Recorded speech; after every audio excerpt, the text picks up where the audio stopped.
everyone, I'm Annie. I'm from Kenya.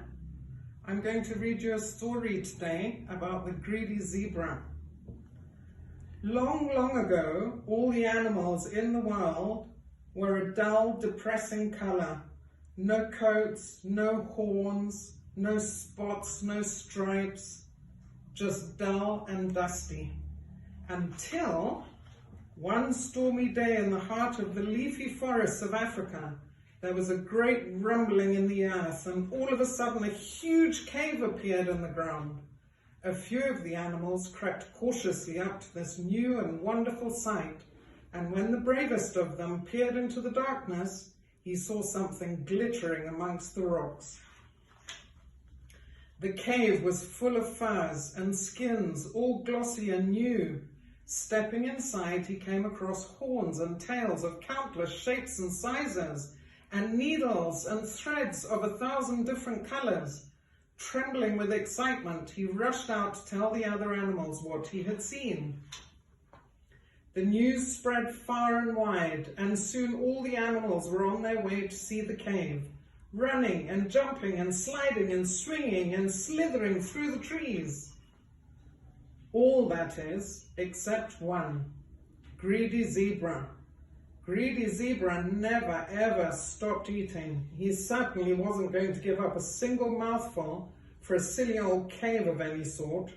Lots of time to go visiting caves, mumbled Greedy Zebra, stuffing far too much grass into his bulging mouth. Plenty of time, he said. Soon all the animals in the jungle were gathered at the mouth of the cave, waiting for Elephant to speak. Elephant was the one who knew everything, because Eagle told him all the secrets of the spirit of the mists. He coughed pompously and addressed the gathering. "It is time for you all to have coats," he said. "There are all kinds of materials here from which you may choose. You will be issued with needles by rabbit, but there is only one needle each, so take good care of it.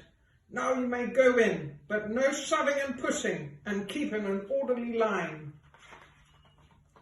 Meanwhile, Greedy Zebra was still eating. Munch, munch, he went.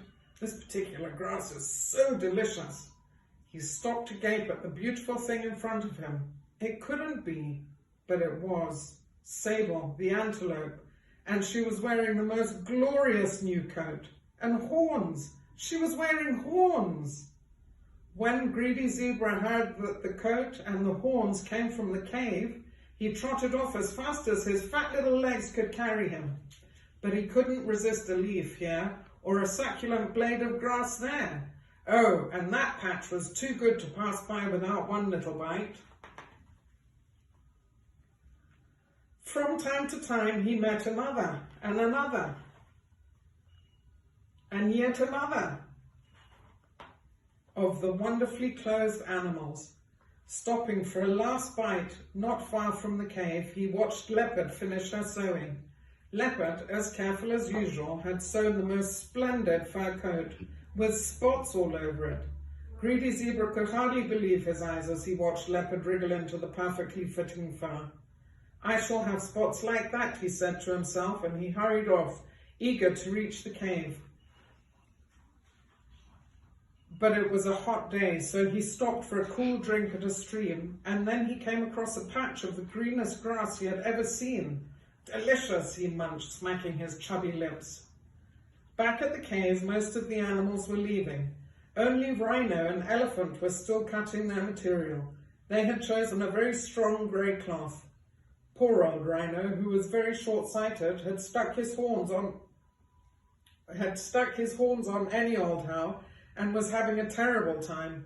He was too nervous to ask Elephant for help because he knew that the pompous animal would only make fun of him. He had dropped his needle, and the more frantically he searched, the further into the bushes he kicked him. He put on the baggy coat and shuffled off in a very bad mood.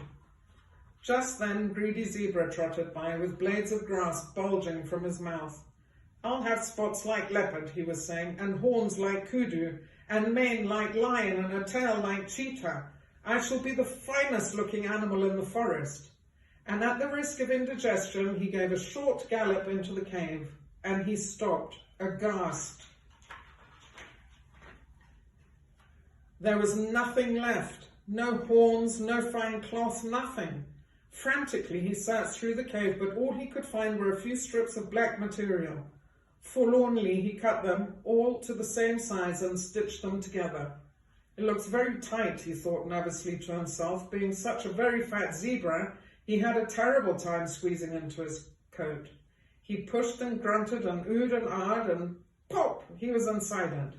But what a tight fit. It was nearly bursting at the seams around his fat tummy.